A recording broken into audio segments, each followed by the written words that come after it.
Sans relâche, la Russie pilonne l'Ukraine. Lundi, Moscou avait lancé 479 drones explosifs à travers le pays. Ce mardi matin, ces tirs de drones, mais aussi de missiles, se sont poursuivis. Les autorités de Kiev et Odessa évoquent une attaque massive ces dernières heures sur la capitale et sur la grande ville portuaire du Sud, où au moins une personne a été tuée dans une frappe qui a touché une maternité. Il n'y a toujours aucun cessez-le-feu en Ukraine. Le seul sujet sur lequel s'entendent finalement les belligérants, c'est l'échange de prisonniers. L'un des plus importants de ce conflit a débuté avec un peu de retard. Il concerne les prisonniers de plus de 25 ans et les blessés graves ou les malades. Pour l'instant, c'est seulement la première catégorie qui a été libérée ces dernières heures. Notre correspondant Guy Leverkrag a justement assisté au retour de certains de ces prisonniers ukrainiens. Regardez.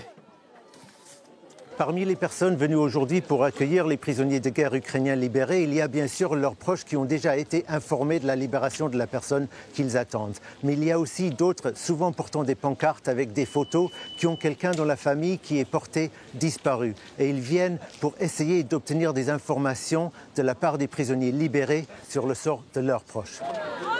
Y a-t-il des marines ici, les gars? Oui. Je cherche mon mari, soldat dans la 56e brigade, qui a disparu dans la zone de Bakhmout, près du village de Bogdanivka. En fait, aujourd'hui, cela fait précisément 16 mois jour pour jour depuis la dernière fois que j'ai pu lui parler. Il partait en mission. Je cherche mon fils. Il a disparu le 27 janvier 2024, près du village de Verbovi, dans la région de Zaporijjia. Nous n'avons aucune information.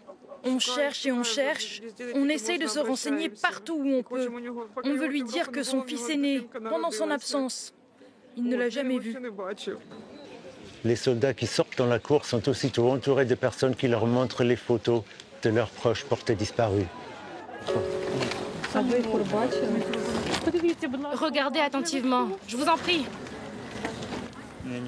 Non, pas vu. Désolé. Il s'agit aujourd'hui du 66e échange de prisonniers de guerre entre l'Ukraine et la Russie. Mais des dizaines de milliers de soldats ukrainiens sont toujours portés disparus, grand nombre desquels sont probablement toujours en vie et détenus quelque part en Russie. En plus de cela, il y a plus de 16 000 civils ukrainiens aujourd'hui quelque part dans les geôles russes.